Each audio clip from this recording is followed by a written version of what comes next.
Welcome back to Dr. Drill's Making Motivation podcast, where it is our mission to honor interesting and authentic people, tell their motivating stories, try to put some smiles on faces and a little fire under the asses of the masses. Listeners, viewers, today is a special day. It's Tuesday, August 20th, 2024. And joining us on the podcast, I've got a good friend from 30 years ago. I give you Judd Baker. Welcome, Judd.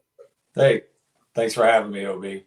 Oh, it's awesome, man. It's a true honor. Now, I got to just set the stage here for the viewer. JD Baker, I knew him as Sergeant Baker as I served my enlistment from 93 to 97 in 1st Battalion, 6th Marines, Charlie Company. As I understand it, JD had served in 1-6 prior, correct? That's correct. Was that your first, out to the fleet? No, I did 2nd Battalion, 8th Marines, and then 1-6 came over to Geiger, and I switched from 2-8, jumped on 1-6 for the Panama gig in 89. Okay. That was more than I knew, but I just knew that you had done some time. So Judd and my other friend, great friend, Doug Barry, cut out of the same cloth. These guys show up, I'm going to say it's like 95 to 1-6. And straight off the drill field and to a young, probably Lance Corporal Marine non-rate, a little disaffected with the process. There was a renewed sense of motivation that these men brought to the unit. And so it's telling that of the couple dozen podcasts that I've conducted heretofore with guys that I had served with in 1-6, when I ask who named some influential leaders or some notable Marines that made them, inspired them, the top 1% is always Judd Baker, okay, and Doug Barry and a handful of other people. And we had some great Marine leaders and guys we served with. But I always say that I've known some of the best people, met some of the best people in my life in the Marine Corps, and I also met some of the worst. And you are decidedly one of the best, Judd. So that is from the guys. That's not, I'm not blowing smoke up your ass. These guys thought the world of you and would have followed you to the ends of the earth. So thank you for that. And I wonder where that came from. I think I want to hear your story, and I want to hear the making of that person. Like, what is your story? How'd you join the military? Why? And why the Corps? I would probably say, like, I wasn't one of those kids that, at 10 years old, I wanted to grow up and be a Marine. Probably, which I still love today, is I'm a huge baseball guy. Love baseball. If you got to put air on the ball, it's not a sport. I still like the other sports, but, baseball, love baseball. So, and then I had friends that I was in high school with. Obviously, the New York Yankees weren't going to give a call, so that was kind of off the table. I had some friends of mine that were, we were talking like, hey, let's join the service. And then when you look at the service, as you might remember, OB, like back in the 80s, as a kid, you had two choices to make in the military. One, you had like Top Gun was huge. Mm-hmm. So Top Gun comes out. Everybody wants to be Maverick, or Goose, because, look at his wife. Yeah. You want to be Goose or Maverick, but you don't want to die. And then you had John J. Rambo. Awesome.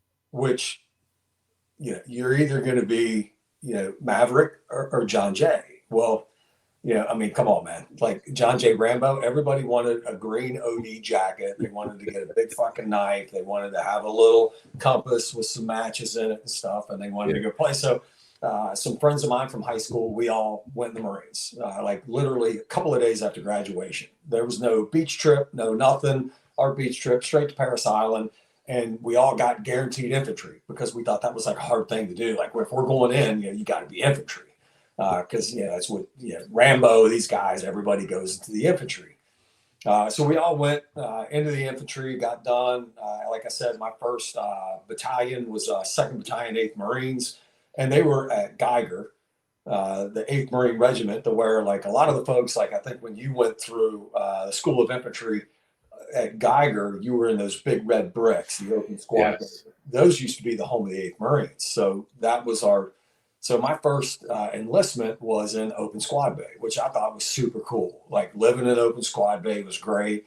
And then I came off deployment with 2nd Battalion 8th Marines at 1-6. The 6th Marines were moving over to Geiger. 1-6 was looking for folks for Panama.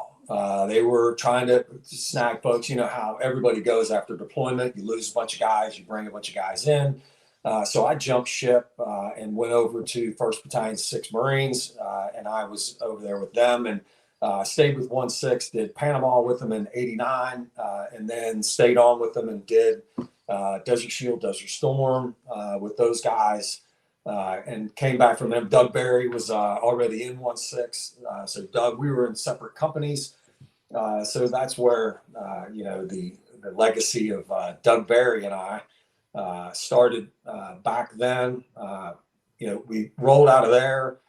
I think at that point in time, I had 3 deployments on my first enlistment with 3 deployments. And then it was like, what are you going to do next, kind of a thing. Well, I was still a corporal at the time. Matter of fact, like Doug was too. We took a gig over at SOI and we put in for orders for the drill field. And then Doug and I got selected for the drill field. And the funny thing is, we drove down together. We ended up working the system to where Doug and I were roommates together in DI school. We both went to 1st Battalion, different companies, did our tour on the drill field. We were ending in 95, coming off the drill field. Doug did way better than I did as a drill instructor.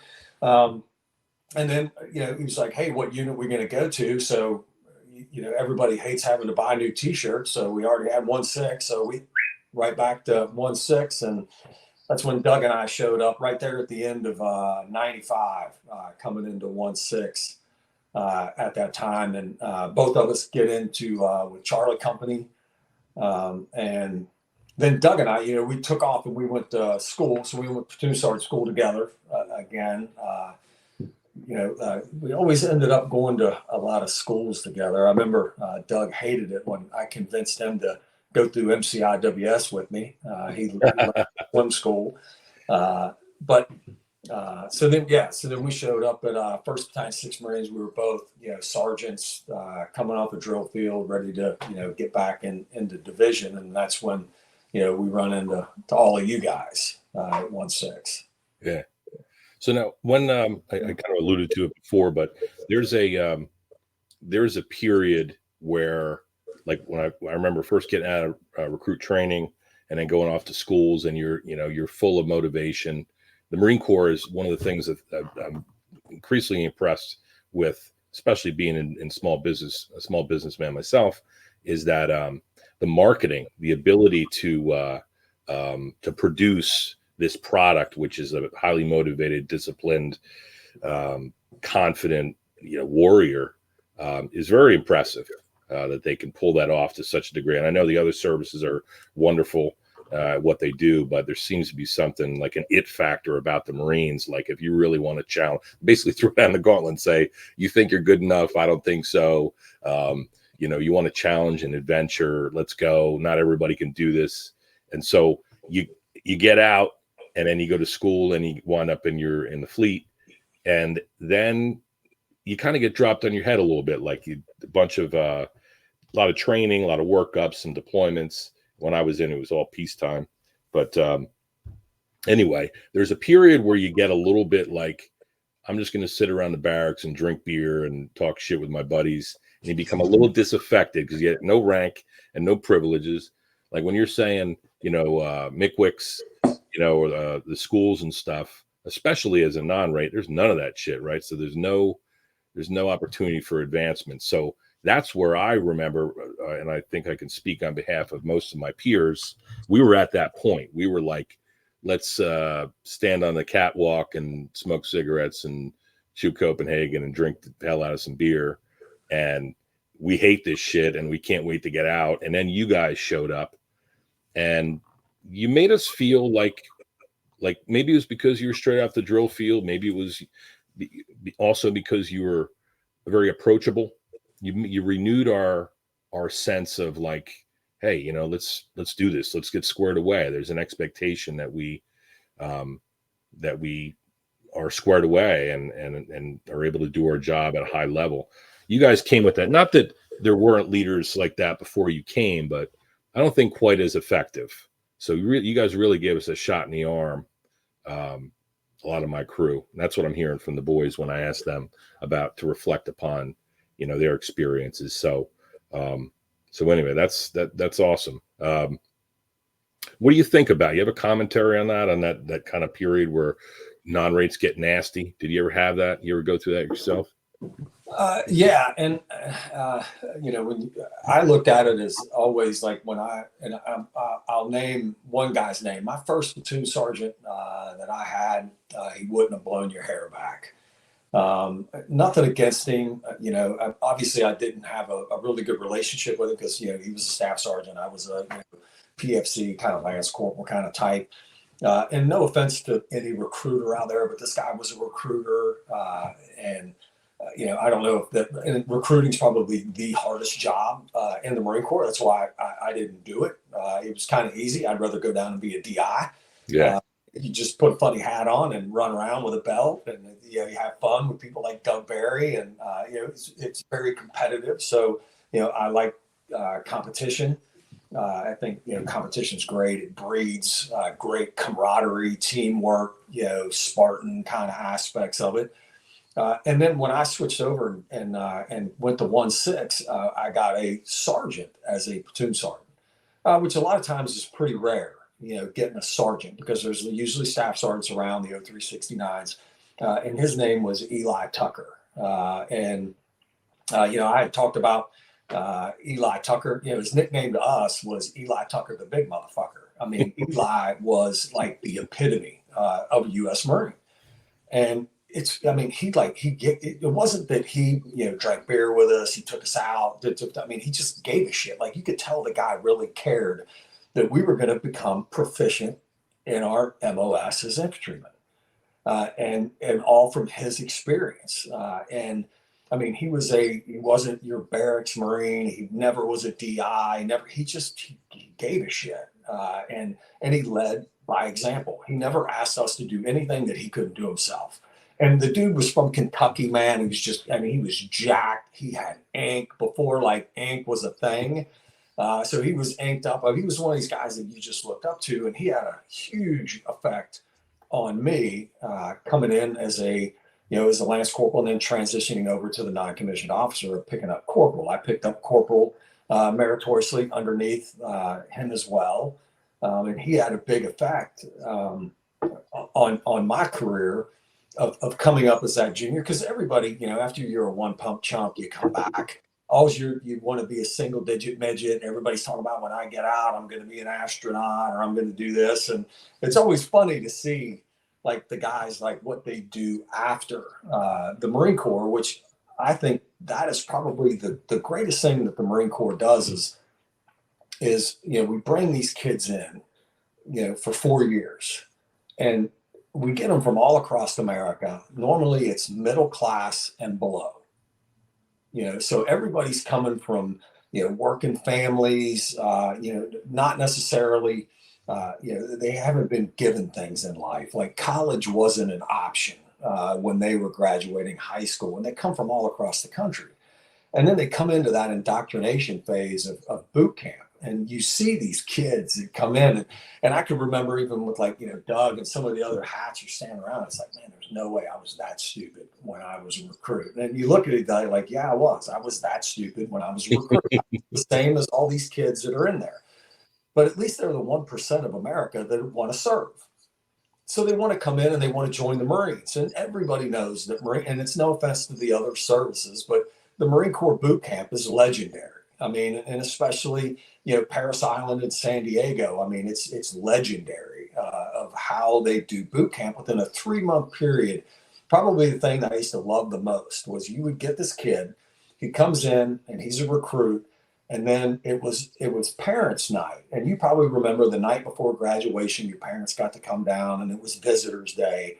and you would get marched out by the drill instructors, and all the hats are sporting the Smokies, and they're bringing you down the main thing, and all the families are standing out there. And the families have heard all these bullshit stories about their DIs because you guys have been writing letters home of how, we're just, just the most evil people that have ever been placed on this earth. Right. And I used to love it when like the parents would come up and they're looking at like 65 kids and they're all standing there and they don't know which one's theirs. You're right. And you look at them and you're like, well, you're welcome. Because as soon as I would see the parents, I knew exactly whose kid they were, because you can see it, in the parents. And then the parents get them and they come back that evening and they get to meet the drill instructors once the recruits go back to the squad bay. And you just see the pride in the parents of how proud they are of their son or their daughter, of graduating and becoming a United States Marine. And that's very like uplifting of seeing a kid to where, even if he does 4 years, when most of those kids get out after 4 years, we're putting a better product back into society, in my opinion. I mean, you look at yourself. I mean, who would have thought OB back in that day would be where you are today 30 years from now? Right. And regardless of what anybody thinks, I think the Marine Corps has a big part in putting better fish back into the pond. Now, we fucked it up once or twice. I mean, you got Oswald, you got some other Marines that are notoriously, but you got your 10%. But for the majority, I would think that, all the folks that, like, let's look at, if I may, you look at 1-6. When we got the 1-6, and of course, Doug and I are super excited to be back in infantry battalions. And you get back to 1-6. If you look at the guys in 1-6 just during that time frame and you period, and you look at them 30 years from now, I mean, it's incredible what was put back into the pond. Not only yourself. I mean, you look at at George Bartimus, even Wally Air, which, I mean, he's like the main jungle bum up there running around, living off the grid. You look at Stone, even Alfred Berry, you look at these folks that went back into the community and they're still Marines, but now they have a bigger effect on the population that's swimming in the pond. I mean, I follow you on, Facebook. I see a lot of what you do and the effects that you have on people in your community that I would say probably ties back to the Marine Corps, what the Marine Corps brought to the table. We had some incredible people in that time frame in 1-6 while you were there. Yeah, absolutely. That's one of the things that I wrote something recently because it's been weighing on me because I have a son who's 17 and I have a daughter who's 16. And so, doing my doctoring stuff, I get a pretty decent sphere. I get to know all these families and their kids are coming in and they're little peanut heads. And next thing you know, they're visiting colleges and they're going off and having these adventures and starting their lives. So I'm reflecting upon myself with my kids almost on the cusp of adulthood. I'm thinking like my son, like me, he's not really moved. Like the classroom shit does not move the needle for him. And so I try not to, there's no way he couldn't, he's fully aware of my life and my service and how it's colored everything thereafter. But I got an advertisement dropped in the mailbox. It was from Marine Corps recruiting. And initially I threw it out, man, which would hurt me because I would love for him to have that experience. I was the guy who had, everybody else, not everybody else, but the people who were society positioned as successful. The successful move was to go off to a 4-year university. And I just didn't have the interest. I didn't think I had the intellect. I've been told my entire young life that there's nothing wrong with it, but I was going to be like blue collars, like my parents. And that would have been fine. But, I was looking for a purpose in life, man. And from the moment in time, I was a little bit of a delinquent, but from when I jumped into the delayed entry program and I saw the guys and gals coming back from service, even just the boot camp photos, and then you got to meet them and they tell you about their experiences. I wanted that. And I knew all my shit before I even went in, general orders, all that crap. I was freaking calling cadence before I even went in, driving around, delivering pizzas to listen to fucking, run the cadence for the United States Marines. So I was fucking into it. I was a motard, you might say, but it made me, it maybe it was a self-fulfilling prophecy, but it was a very powerful experience for me. And I would want that for any young person, especially my children. But I also think that I reflect upon, like, when I was in, I think maybe the beauty of service in a Marine Rifle platoon is that it's just you and me, man. There's none of the politics, none of the shit, the adult stuff. Somebody at a very high level has got to worry about all the details. We're just going to go berserk and fulfill our mission. And that's a very simple thing and very comforting, even though it sucks a lot of times. But anyway, all that to say that I don't trust our fucking leadership, man. I don't talk about leadership by example. I feel like nobody on the political spectrum, or very few, are somebody that I would feel comfortable sending my child out to fight and die potentially while they're acting like assholes, calling each other names all day long. You know what I'm saying? So a little disaffected with our leadership. I mean, that'd be like if we were freaking in 1-6 and our company commander's a dickwad, fucking can't find himself out there, gets lost out there and doing a land nav course or something. Our leadership matters. And when I got somebody like you or Doug or a million other guys, leading me or serving alongside, that's where we come from. And so we know what a strong leader looks like. So I was just a little reluctant. Anyway, I did circle back and I said, hey, man, to my son, said, Sam, I threw out this freaking Marine Corps solicitation. I told him, reiterated how powerful the experience it was for me and how much I would love him to share in some of the core values and because he needs that right now. I think young people need it. So I created a Facebook post that was like 5 criteria. First is like, what'd you always dream of doing when you're growing up? Second is list all the jobs you ever did.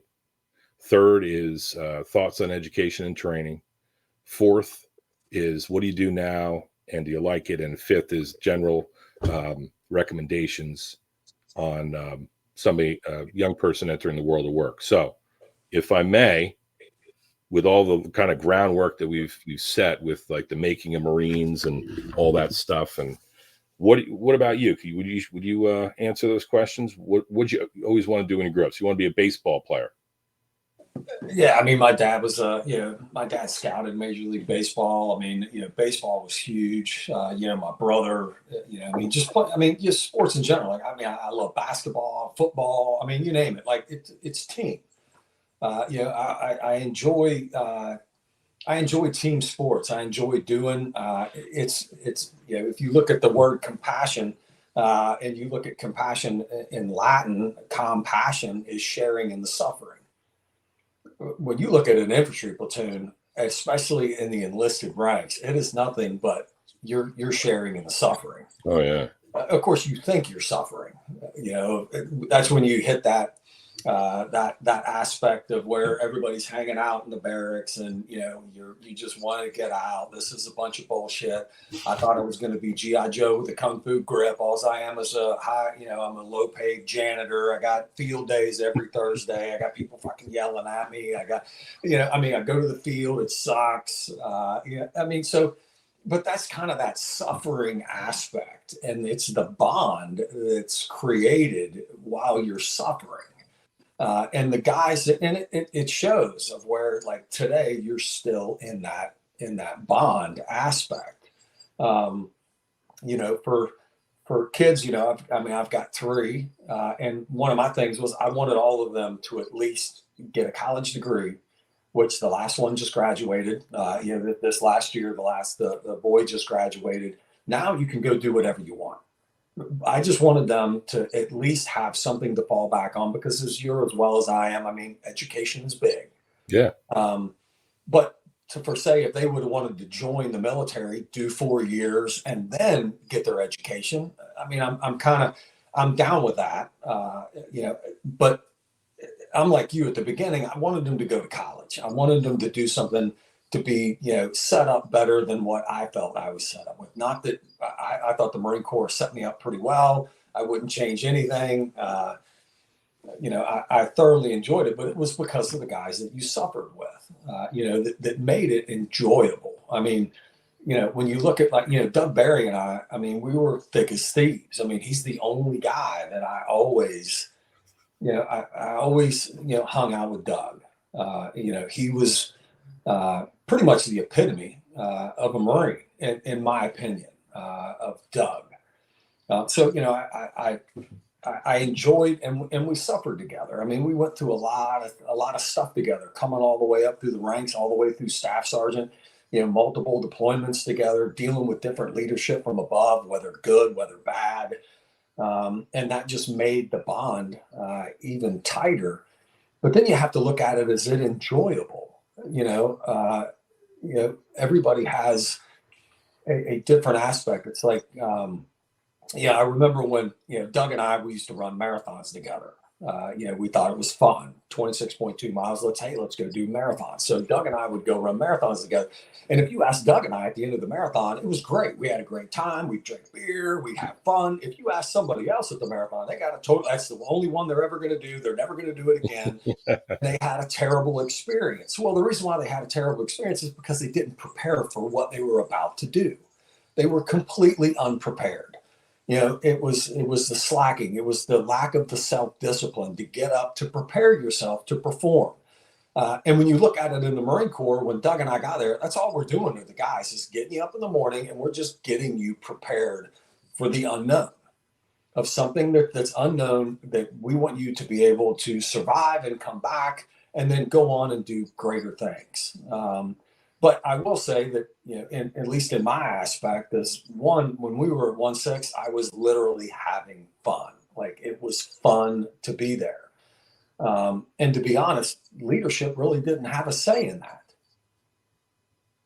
The commanders, company commander, the battalion commanders, they didn't really have a say in whether or not Charlie Company 1-6 at the platoon sergeant and below level was going to have a good time. Like, it didn't make two shits really their aspect of whether or not we were going to have fun. And not to say anything about, former Marines that you and I served with, but I mean, you remember the company commander, Captain Bien, or I mean, not, when we got Chili Bean. Yeah, Chili Bean. Well, before him, we had Benz. Yeah. And you remember Okinawa on that run in the morning. Yeah. Which was like epic shit to see. I could still because you remember we had Clifford Happy.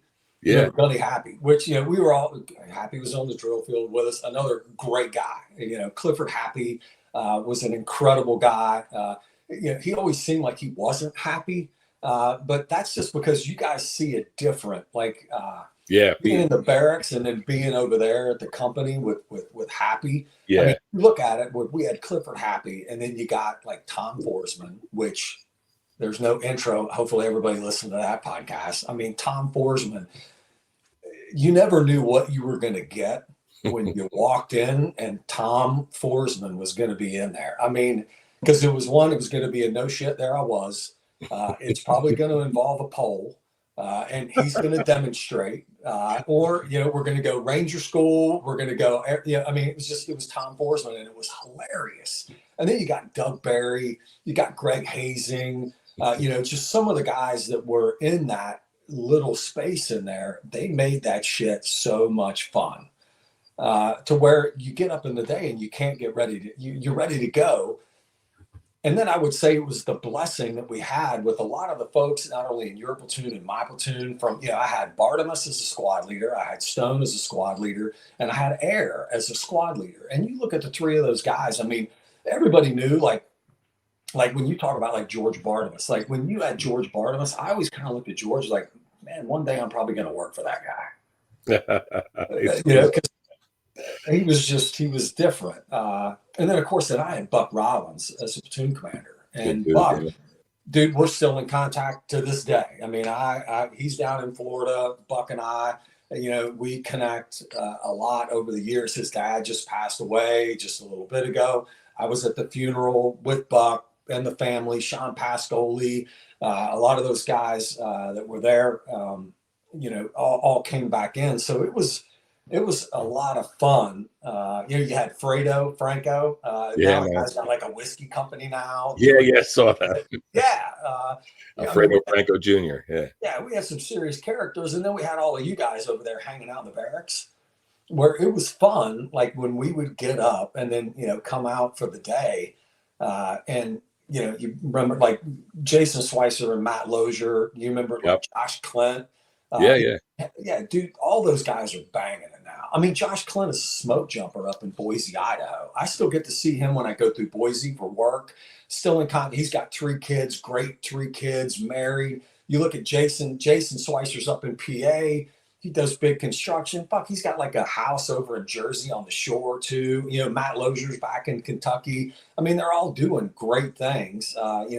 Alfred Berry could probably, I've never seen anybody go to more concerts and shows than that guy. Alfred, the Italian Tank. And I still remember meeting his mom when we went up to Rhode Island. We did a little trip up to Rhode Island once, and his mom came out, and I met his mom. It's just the people that were there.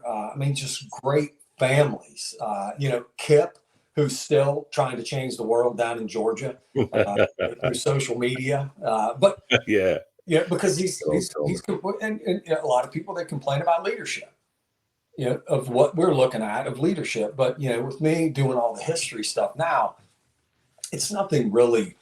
When people talk about like, oh my God, 2024. Well, you know what? It's probably not as bad as 1860. Yeah. That shit was bad. And, when people make comments and stuff, it's not, I look at it in the political realm of just like I talked to you about having a commander, whether he's, could you name the regimental commander? Could you name the division commander? No, at that level, you know who your platoon commander is, and you know who the company commander is. You probably never had a conversation with the battalion commander, maybe once. And that was like, good morning, sir. And he walked on his way by. So your whole life is platoon sergeant and below. And the platoon sergeant's responsibility is to make sure that the overall morale of the organization is high. No, it doesn't matter who's running the circus. Because you know what? It does. As many presidents of the United States that I've been through, as many battalion commanders, platoon commanders, they're not going to change my outlook. Like they're not going to, get my morale down of where, because it's not like if you bring one guy in 2024 that I'm going to get out of a single wide trailer on a half-acre lot. My life is, they don't change your life, you do. And it doesn't matter about the administration. We could have had 2 separate things. You could have had an experience in 1-6 that you thought was complete shit. And it would have had an effect on you of where you're at now. Being in 1-6 had a huge effect on me being there. I had a ball. It reiterated for why I stayed in the Marine Corps, why I decided to stay in. And it wasn't, it was because of the guys that I got to serve with. It was all the guys that were over there in the barracks. It just reiterated that I made the right decision, that this is what I want to do. I want to hang out. I want to have fun. And of course, there's serious stuff that comes with it because you never know what's over the horizon. But I want to make sure that everybody's prepared for it. And we all prepare in different ways. And, as most of the guys know, especially, I know in my platoon, they knew they were going to get ran. And I was gonna run them. But it wasn't, I always ran with them. I always swam with them. I did everything with them. And they ended up, having a lot of fun. At least I always thought they did. I thought they were having fun. I was having fun. It becomes a point of pride when you have somebody who's willing to do, like, leadership by example is a big Marine Corps tenet. To be willing to do, to ask a lot, but to be willing to do it, inspire your subordinates to follow. And at first they might think it sucks or we're going to run again or whatever, but when they come back from that run and the other platoon just sitting around cleaning weapons, they kind of feel a little bit better about the choices that they're made, and they're being made for them. So a little teachable moment there, Judd, where you mentioned about a lot of times we like to blame things on the boss or our leaders, the people we feel are in control. When, like I heard a quote, something to the effect of, I can't change the world, but maybe I can change my sphere of influence. You know, you can have an impact. I can have an impact on my office by when people come through here, it's a positive place. It's a happy place. It's a compassionate place.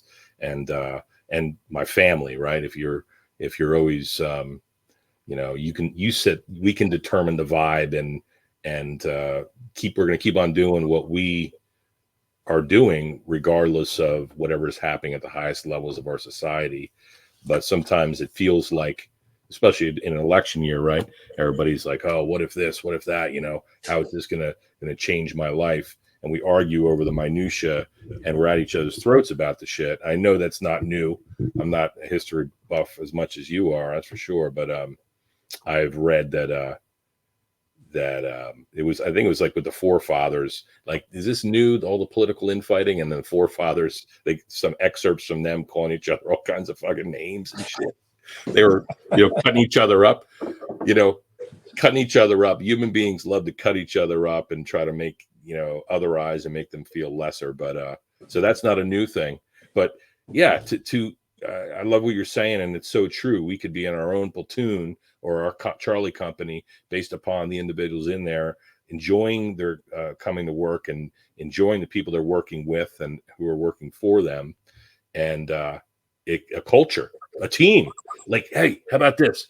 You see the friggin' the women's rugby team? They did that haka after their victory.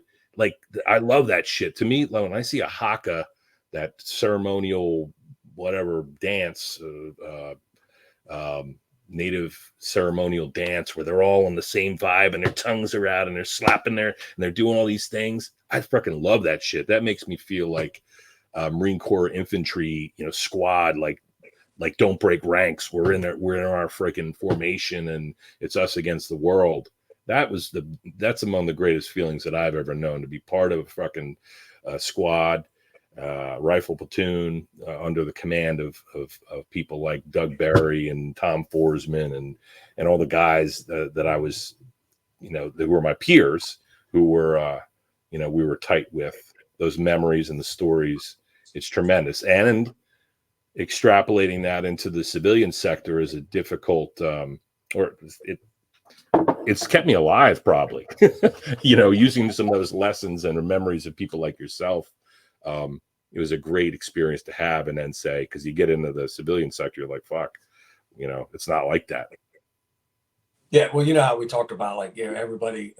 What I love seeing is when, I mean, it was like earlier I was checking it out. You know, like Facebook.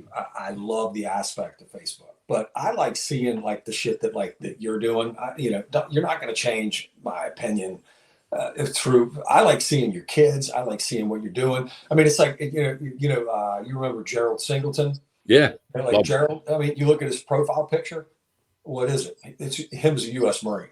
Yeah. Yeah. I mean, so that just like, it's that moment in time of where, you know, when I look at that, or I see, especially when it gets close to the birthday, man, everybody starts flooding it out to where even the kids that hated their 4 years of it, you know what I mean? They hated it. But by God, they're going to put out that freaking red jacket that says U.S. Marines down the side. They got, you know, Camp Geiger, you know, Okinawa shit on there. Tiger. Oh, I mean, they're going to start flying the colors. Yeah. And it's not the Marine Corps. The Marine Corps is just a symbol. It's just an organization. It's the people, you know. And I think at 1-6, like I said, I mean, it was a great alignment of like just junior level guys in that battalion that just made it an incredible experience. Because I tell you what, man, you can go over to Alpha Company in the same battalion at the same year, and there are some people that are over there, man, that weren't having as good as time as they were over in the other companies. And you know, and that had an influence on me of where, you know, I had, you know, leaders that would send you out for squad PT, fire PT, you know, or, you know, do individual PT, because you can look at the guy, and he always would tell you, like, yeah, when I was your age, their OB as Lance Corporal, I was a 300 PFT, a fucking this, that, underwater basket weaver. And you're looking at the guy knowing that, I mean, fucking way now. In the Marines, you're just like, okay, what are you there, Staff Sergeant? 31 years old? I mean, you're not old, dude. You're acting like you're some fucking ancient guy, and you never ran a fucking 18-minute 3-miler. You're fat ass, barely fucking made it through boot camp, and now you're bullshitting me. So I think a lot of that had, and you've got different platoons that have different style leadership. But, I will say that, in Charlie Company, I would say that it was very competitive between the platoons. So there was that competition. I would especially say that between first platoon or second platoon and third platoon, which was yours and mine. Right. There was competition inside of there of we got to one up it. We wanted our guys, coming back in off the runs. I mean, probably, I think it might have been Singleton. It could have been Kip, one of the guys. That's what I love about Facebook. I get to see what they're doing. I mean, because I'm still interested. Like, I still care. I want them to do well. Yeah. But they posted a picture of us when we were in Australia. And it was after one of our platoon runs. And I mean, the guys that are in there, I mean, I crushed them. I mean, like, I used to just love it, because then when they got done, their self-pride. I mean, you didn't have to be the fastest. You didn't have to be the strongest, but I mean, they just felt like, they were Spartans. They, that photo of them standing there. When I used to run them down the river road, and we would splash Ord Pond, and I would swim them across Ord Pond, running them out to the beacon, going to the, it was fun. And when I would run them back in, that's when, sing cadence to them, get them all fucking pumped up. It was tons of fun. I always, the one regret, I don't think that I don't think at the time they actually knew that I did love them. I mean, I love those fucking guys. Yeah. It's just harder to, I don't necessarily think I showed it enough. They might have thought that I just wanted to, just run their shit into the fucking ground. I think they knew it, man. I think that I say they knew it. I've talked to enough of them, and they all say the same thing. Really high praise. So, who inspired you? Probably Eli Tucker. Eli Tucker. Yeah, Tucker had a big effect on me, and then being with Doug. When I always, if you can compare, I mean, with Doug and I, going through the Marine Corps together, Doug's hard to keep up with. And so it's instead of being the smartest guy in the room and surrounding yourself, Doug was better. So if I've got somebody that's better than me, and he's going to make me better.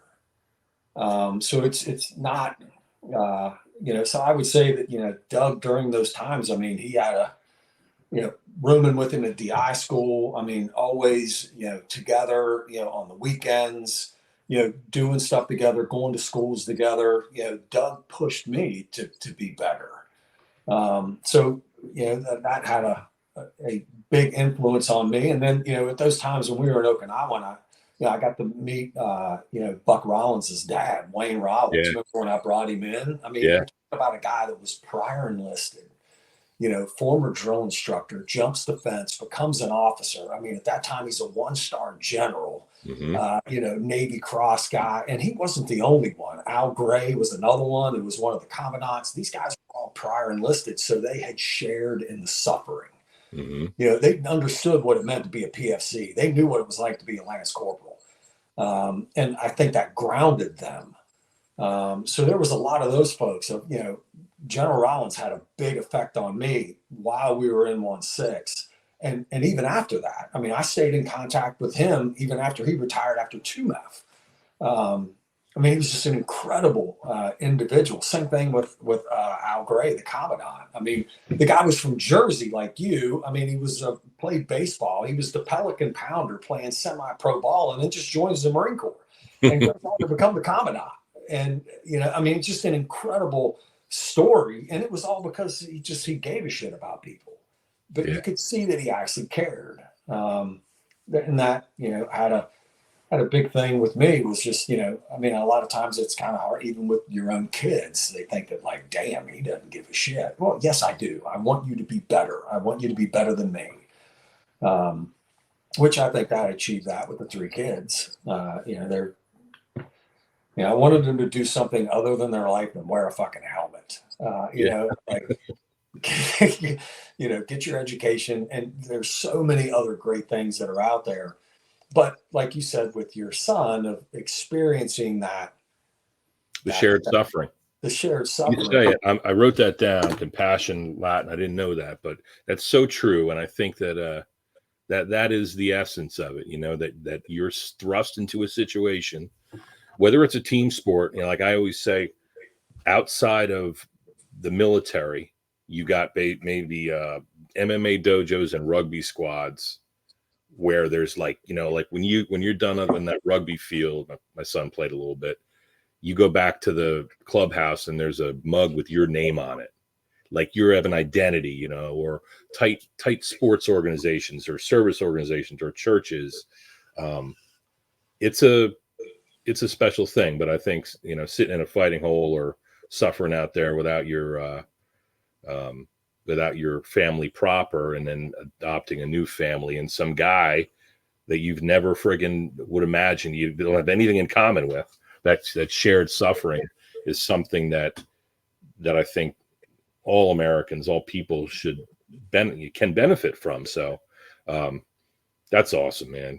So listen, I want to talk about, I would love to hear more about what you're doing now. Tell us about OMNA. What does that stand for, and the mission that you're on now?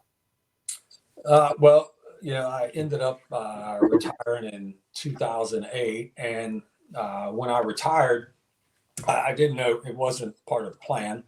But, I got injured, as a lot of folks know. So pretty much I get a fork stuck in me.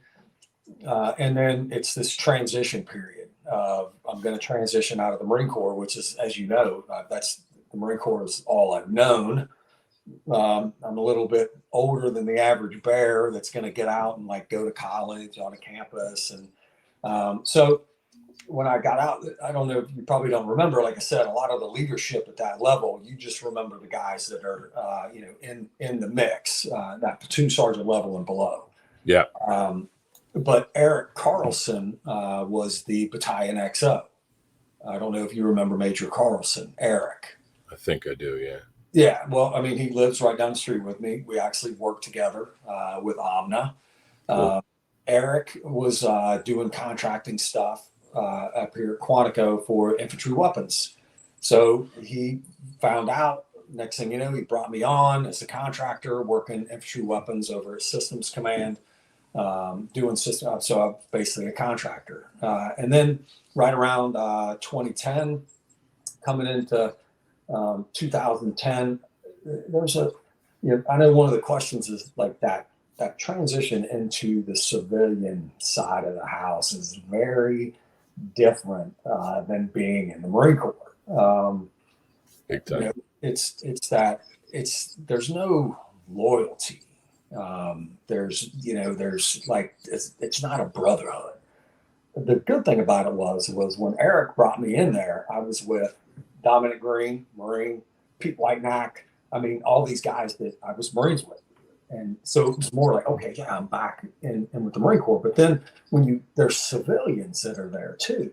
Well, you know how the conversations would go, like in and around the barracks and some of the shit we talk about. Well, you can't have those conversations with civilians there, because some of the stuff that we think is funny, if I'm telling the Tom Forsman story of no shit, there I was, Philippines, and you're in a boardroom.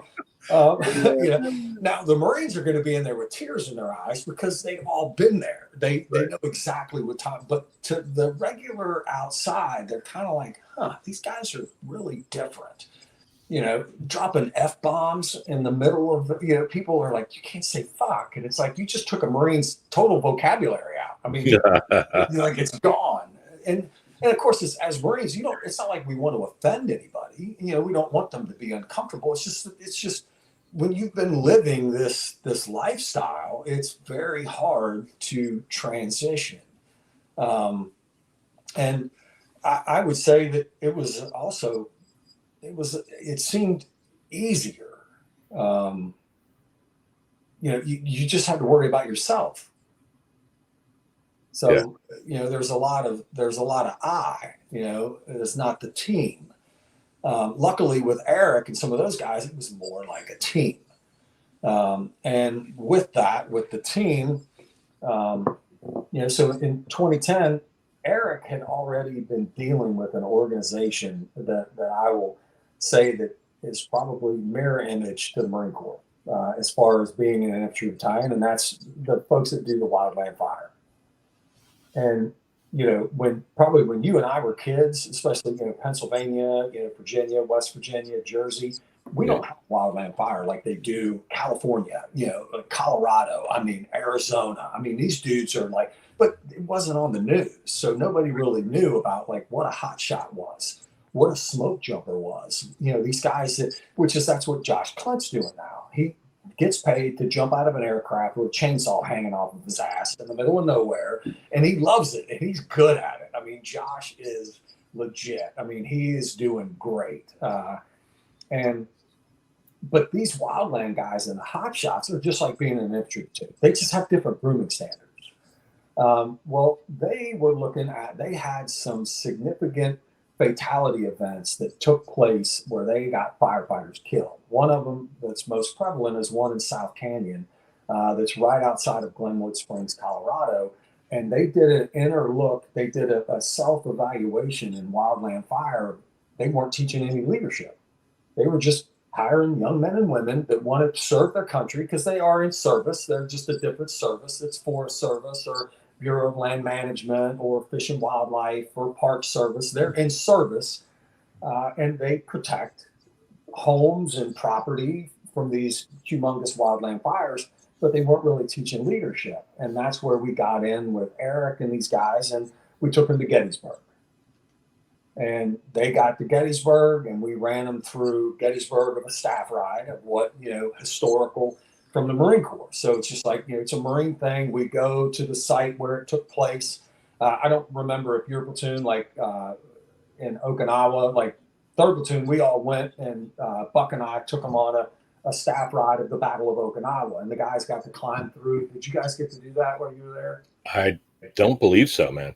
Yeah, so we took them, and they got to see like the reverse slope defense the Japanese used, and we took them around, spent a whole day of touring the island and the Battle of Okinawa, and of course at the time they were their lance corporals, they're young. What do they want to do? They want to like drink beer and try to score. That's on their mind. But it was that staff ride. Hopefully they remember going through the tunnel, and you're looking at this like holy shit, like. I mean, the Battle of Okinawa was brutal of how the Japanese, so you're taking that look at it, and that's what we do in Gettysburg. It's experiential. So it's experiential history, experiential leadership, meaning that, you and I got classes, and especially you, they get classes on Gettysburg. Well, you look at Gettysburg and you're looking at it on a PowerPoint. Right. Well, it's different when you're standing in the exact spot of George Gordon Meade. It's different when you're standing on Little Round Top where Joshua Lawrence Chamberlain is fixing bayonets, and you're in the exact spot of what caused this guy to make this kind of a decision. And it's not the armchair quarterback of like on a Monday morning football of what you would have done. You weren't there. You're looking at the aspects of whether or not good, bad, or ugly, what made that individual such a great leader or such a shitty leader. Because in leadership, I think that you probably learn more from a shitty leader than you do from a good leader. Because if I've got shitty leadership, it's like, okay, when I get to that position of like when you became a corporal, you become a sergeant, you're like, okay, how I was treated, I'm never going to do that to those guys. Hopefully. Yeah. Hopefully. A lot of times it's just like being a parent. You're like, I'm not going to raise my kids the way I was raised. And then next thing you know, you become your dad. Yeah. Sometimes you can have a different outlook and you can try something new. I mean, we've been trying to figure out how to raise kids for thousands of years. We're still fucking it up but because we have our generation that tells the kids nowadays they're not as tough as you and I were. Right. Well, whose fault is that? We're the ones raising them. So don't bitch at the kids, bitch at me. They're my kids. I raised them. I think they're pretty cool. I think you got a problem. It's not me. So it's that whole aspect of leadership. So, and then that's when it spawned then like the Naval Academy.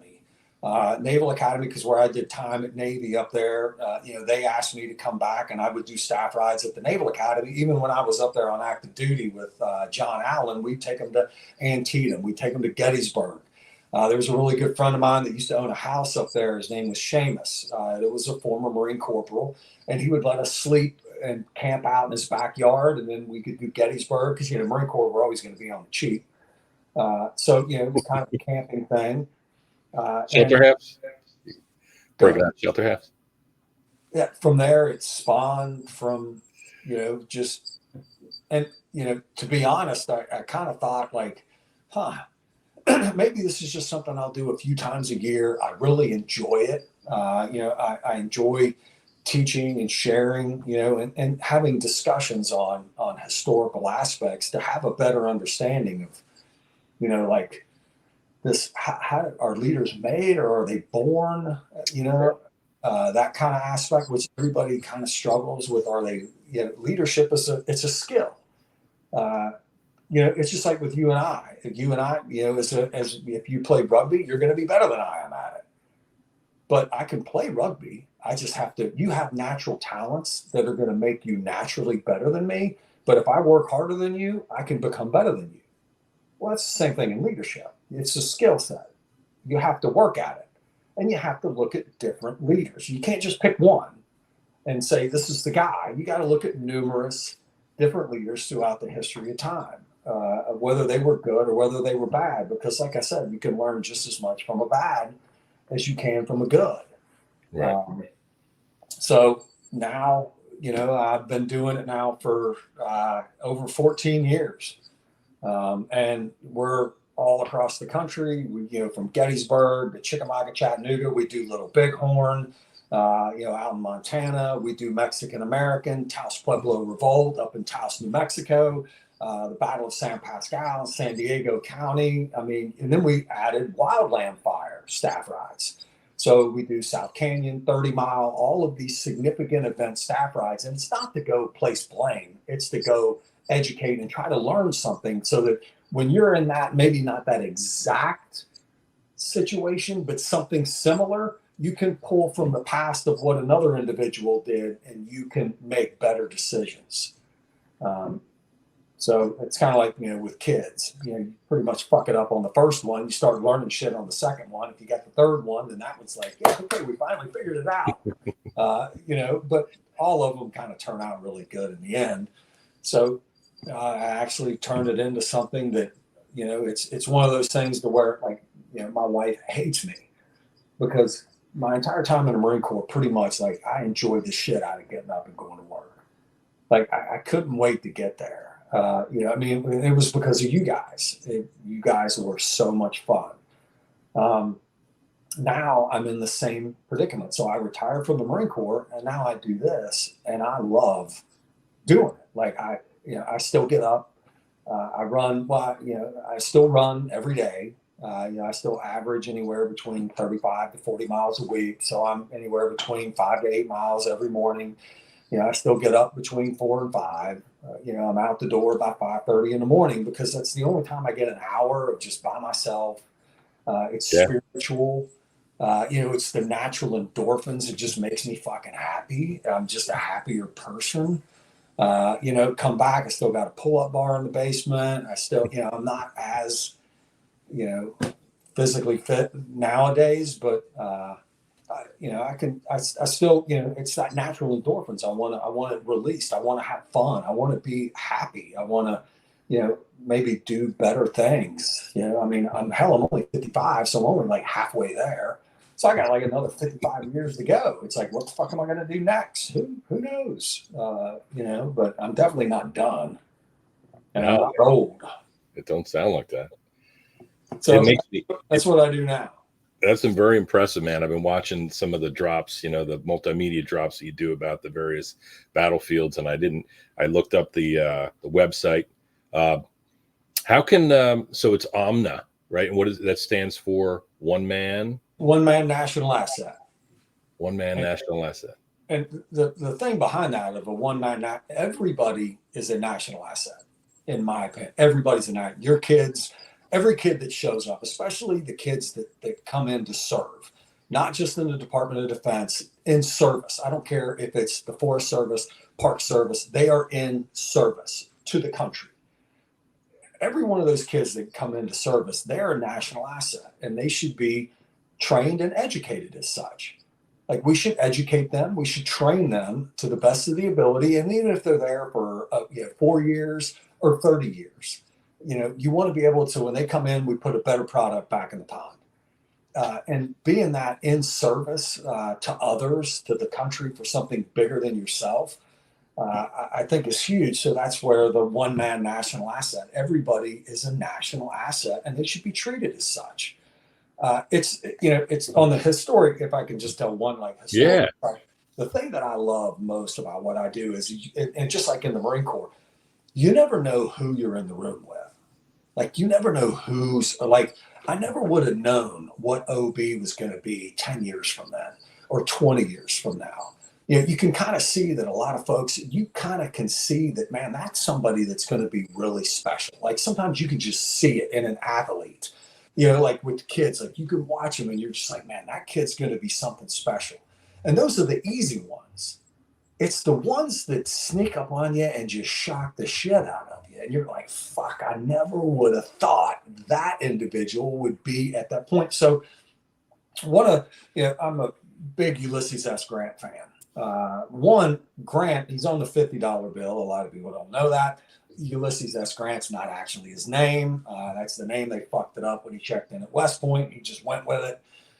His name was Hiram, which is a whole funny story, just because it's just Grant.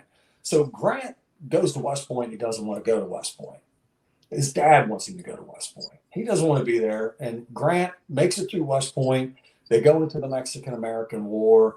After the Mexican-American War is over, he gets sent up to the Pacific Northwest. He's separated from his family. He starts to have a little bit of a drinking problem, which everybody knows. If you ask about Grant, the guy was a drunk. Well, really? Well, we might as well just put half the Marine Corps in the same fucking category as Grant. Yeah.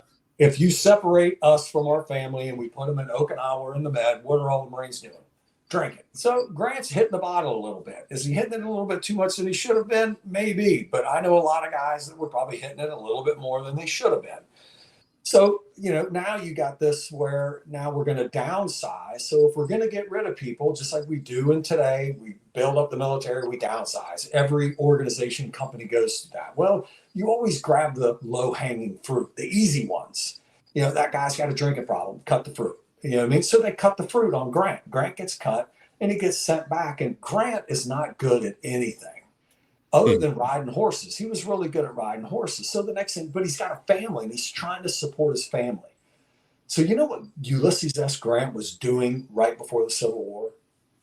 He was holding a sign on the streets of St. Louis selling firewood to try to take care of his family. Wow. It was an utter failure. Have you ever seen somebody holding a sign on the side of the road? Oh, yeah. Yeah, and we immediately think that, look at that fucking piece of shit. What a fucking loser.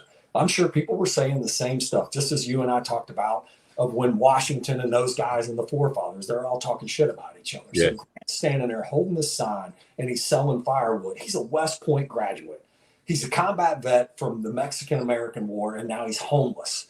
And he's not homeless, but he's trying to take care of his family. Next thing you know, the Civil War breaks out. Well, Grant's from Ohio. Ohio won't even give him a regiment. His own people. I mean, Grant, just because you get this kind of this stigma that gets stuck to you of what people think of you, and that just follows you for the rest of your life, and he can't shake it. Well, the next thing you know, Grant does get commissioned back in, and then next thing so the guy goes, shorten it up, for 10 years from selling firewood on the streets of St. Louis. Next thing you know, he's 45 miles north of me, and he's becoming the president of the United States. And he's a 2-term sitting president. So a lot of times when I'm there today and I'm with these groups and we're on staff rides and you got like some of these younger kids, like I just had some kids from the NROTC from up at Carnegie Mellon and University of Pitt, right west of you. And, I'm sitting in there with these young kids in college, and they're about ready to enter into the military. And I just look at them like, man, I wonder where some of these kids are going to be in 20 years. And it's not the one that runs the 18-minute 3 mile. It's not the one that you think is going to be this incredible leader. It's the one that shocks the piss out of you. And that's where everybody should be invested in, because you never know which one's going to rise to the top and become a 2-time sitting president. And his memoirs, Grant didn't even want to write his memoirs. He's like, who the fuck wants to read that shit? Nobody gives two shits. And there's a guy named Mark Twain, you might have heard of him, convinces Grant, and he helps him with his memoirs. And Grant writes his memoirs because after he got out of the presidency, guess what happened? He lost everything again. He made bad investments. He was a bad business guy, but then the memoirs come out and it makes enough money to take care of his family after he dies of cancer. So when I look at the folks holding a sign on the side of the road, or I look at a kid that, he might not be the fastest, the strongest, the smartest, you never know where that kid's going to be in 10 years, where he's going to be in 20 years. So you need to invest in him, regardless of, he doesn't want to be there. And it's not that, everybody always gets it right. I mean, I know the guys from my platoon, if they are listening, they'll remember Duffy. Duffy was one of these kids, man, that he just never should have been in the Marine Corps. He never didn't want to be in the Marines, didn't want, you get those that are in there, but at least he showed up, and then he left early. He just decided this isn't for me. So Duffy packed his shit and hauled ass. Yeah. It's the 10%. You can't get everybody, but hopefully you get the majority. So that's the whole kind of the national asset of investing, in the kids. I look at it in our education system in America. I mean, it should be the most important thing. We got to invest in the kids, because our time is done.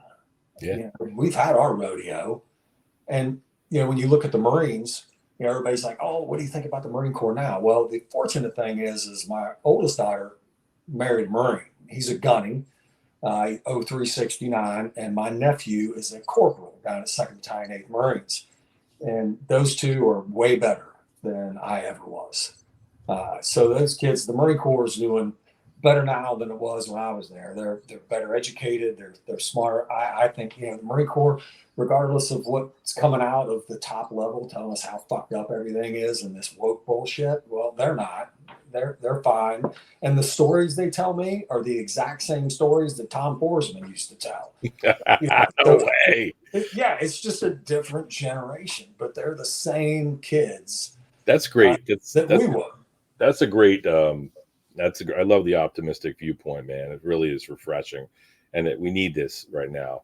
A couple things come to mind. That's awesome, man. I'm gonna put, if you don't mind, I'm gonna put a plug for OMNA on the write-up for this before I share it, and if anybody wants to learn more about it. But I think it's great what you're doing, and I'm not surprised you extrapolating your Marine skill set to the civilian sector and teaching people how to strategize and teaching a lot of valuable lessons along the way. It reminds me of sitting around the terrain model and painstakingly setting everything up. You take an MRE freaking beverage powder and making little roads and all the and really laying that all out, and then talking your squad or your platoon through it as you're going to go on a mission. A training mission in my case, but how serious we took that, and how issuing that warning order and knowing that we have to develop some kind of contingency plan, because all kinds of shit is going to go haywire along the way potentially. So planning for those contingencies, that's the first thing. As I'm imagining you standing on a battlefield, probably with a big hiking stick, pointing out at the layout of the battle and the moving parts and the human beings that were in this conflict. And, it sounds like portraying it from a, historical perspective, not to vilify anybody or say this guy sucked or whatever, but, or did the right or wrong thing, but making it a teachable moment, and then having people say, okay, I can use that practically. That's awesome. Secondly, the Tom Forsman story I wrote up. It's he said true story, no bullshit. So he saw this. I think Reisner, I don't know if you know Fred Reisner, remember Fred Reisner. He went over to stay. Yeah. Anyway, he pointed out to Tom many years ago, but I call it crumble the booger, because Tom, one of the things I loved about him is that when he was telling the story, or he was in the field, a tremendous field Marine, knew his shit frontwards and backwards and taught us so much. But when he was telling the story, he was as serious about that. I remember sitting on the packs in 29 Palms, waiting on the trucks that were never going to show up. And he goes, "Hey, OB, check it out. True story. No shit." And he started to tell this story, and he stuck his thumb and forefinger just like that as he's telling the story. Didn't break, and he friggin' pulls out this big freaking booger, and he just kept going telling the story as he crumbled his booger to the ground. I felt like this guy is so committed. Like, in reflecting back, I'm like, this guy is so committed to everything. He's so serious about telling the story. If anybody, and he would just completely lose all couth and crumble that booger and look at it and not even break character at all.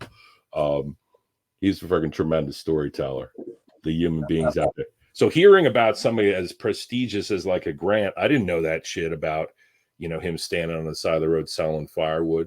Teachable moment, because who knew that the Lance Corporal or that friggin' busted down private, that, a leader comes in to the platoon and actually gives them a little bit of a chance, helps them boost their self-esteem, and, teaches them something that they can, like, hey, they got some worth. They have a place in the squad, in the platoon, in the mission. That's a very special person that would identify that because we all know that there were some it looks like they probably shouldn't have joined the Marines. Like, how the hell did you wind up here? But even they are redeemable and should be given an opportunity to contribute. I think a lot of people feel like that. There's some disaffected folks out there in society, and they feel like their voice, their vote, their actions don't count. And to inspire people to, give them a little boost. You always did that for people. And when you say you care and you love those guys, that's a very, very important. That's why I dubbed this motivator and mentor, because you did a lot of mentoring of our fellow Marines, and I know that there were Marines who did that for you, and that's a great thing to pay forward. So thank you for that. You're a stud, dude. I appreciate you, and I'm going to get on OMNA International myself. One man national asset. I friggin' love that shit, dude. One man national asset. Like, we all can contribute. So the logo, just so you know, there it is. So the logo did that on a beer napkin. So you got the Pole Star, right? And then you've got Big Dipper, Southern Cross. Wayfinding. It does not require batteries. Say again. Yeah, leadership doesn't require batteries. Yeah, you go out on the staff ride, whatever. It's when you look at it of being with the guys. It's being really good at the basics. It's just being good, just showing up, being on time. That aspect of, everybody wants to replace technology. We got all this cool shit, technology, which, I mean, this is cool. I mean, you and I be able to sit here and look at each other, but and have conversations and get the stuff out there. But, as like, when you look at it as like, leadership is very personal. It's there's no batteries. If you've got people, you have to be with the people. And that's one of the things of where, when you look at it of OMNA, and it's global, it's no batteries are required. People think it's gee whiz because you got a GPS, or, you can Strava, whatever you got. People have been moving around this earth for thousands of years without a fucking battery. And they did some of the most incredible things before there was ever batteries, electricity, any of that. It's just basics. When I look at the leadership aspect, like in some of the stuff that you talk about, of moving, paying it forward, doing different things, none of it requires a battery. It doesn't cost money. It doesn't. It's spending time, and it's sharing in the suffering with your people. If they suffer, you're suffering right along with them. And you try to just make it so that they have a better day. Some of the worst days in the Marine Corps were some of the funniest, of just being in shitty ass conditions. And then you just, like, I would be sitting there and I look over at like somebody like Doug Barry, and it brings, you laugh. It's just funny. And the next thing you too, and you look at me like, what the fuck you laughing at? And it's just that, this is the, like, who the fuck else is in this shit, and it's just an incredible aspect of life. So that's where I do get excited. Like if I'm at Gettysburg and it's going to piss out of a boot, and the weather's just coming in sideways, people are like, where are we going to go inside? Can't fucking do Gettysburg inside, man. We're hitting the field. To be out there, and you should be prepared. There is nothing as bad weather. It's just bad gear. If you didn't bring the gear, you didn't know it might rain. You got all this technology tells you when the fucking storm's coming, and you still aren't fucking ready. That's part of leadership, leading yourself. So I'm going to stand out there until you're shaking like a dog shit, razor blades, and then maybe we'll go inside. But I guarantee you're never going to do it again. Or you're just going to get pissy and, man, that guy had me out there all fucking day and I'm soaking wet and I got hyped out and all this, and they're never going to want to come back. Well, good. If this is all it takes to get you to fucking quit, well, you know what? You weren't cut out to be a part of the organization. Right. It's all that preparation. Taking self, you're responsible for yourself. It's just like with anything else. It's nobody else's fault. It's yours. If you own everything that you do, you can't pass a PFT. It's not your platoon sergeant's fault. It's not your fucking shoes fault. It's your fault. You didn't get your ass out of the fucking rack. But you got to have somebody that inspires you to want to get out of the rack. Yeah. I think you do that well. You get a lot of folks that like to come out, man, and get out of the rack and get along with you. I love the videos. Oh my God, bro. In closing, that is one of the things that I don't think any Marine or anybody who's served is able to step outside there. There's always going to be, especially for us one enlistment guys, it grows more vivid. The memories grow more vivid and maybe a little embellished across the years, but you can see, if I were ever to judge the old timers that wear the satin jacket with the big EGA on the back and the crazy hat, I'm starting to understand what they feel like, because this powerful period of time, very concentrated, suffering with my buddies, it left me feeling like, I can do anything. So I remember getting out and going to my first job interview and looking around, being like, I was scared. I was shaking. I felt like I was standing for a meritorious board. I'm standing there. I think I was going to be a waiter or something like that, just so I could go to college and have a flexible job. And I look around, I'm like, Jesus Christ, I feel a lot better now. I'm going to be okay. I can do anything for this experience. There's nothing, all that shit in SEPs, like, hey, well, this might correlate with this.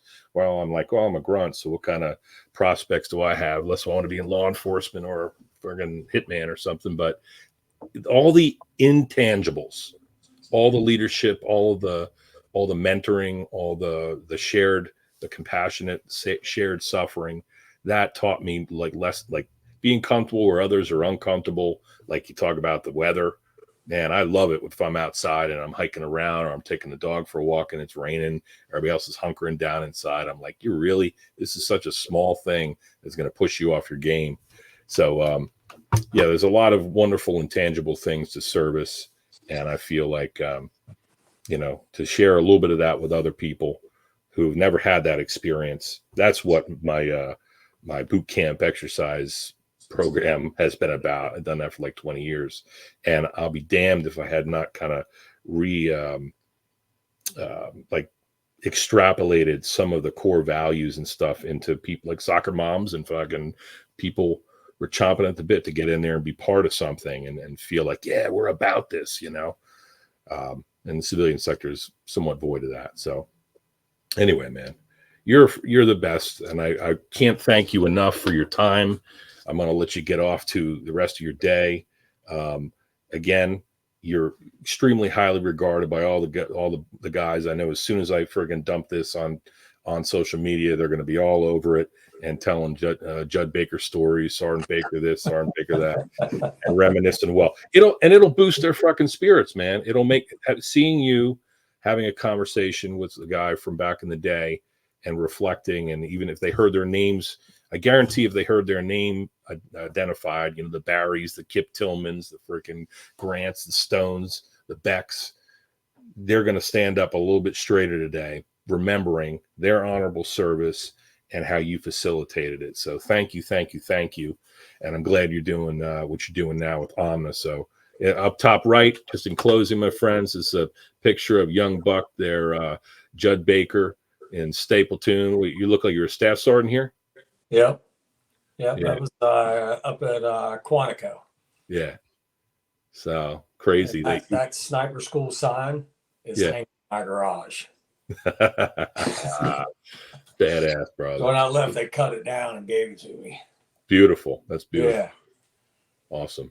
Well, Semper Fi, my brother. I appreciate you. Bro. It's great to see you, OB. Great to see you. Hey, man. Maybe we'll keep in a little bit better touch. I'll be looking out for your stuff. That's for sure. Love and respect. Yeah, and hey, just a little reminder into the future. Probably that last week of October of this year, there might be a Doug Barry sighting at Gettysburg if everything lines up. So shit. Be up at Gettysburg. Probably end up at O'Rourke's, named after Patty O'Rourke that was killed on Little Round Top fighting for the Union up there. So there might be some future sightings of Doug Barry.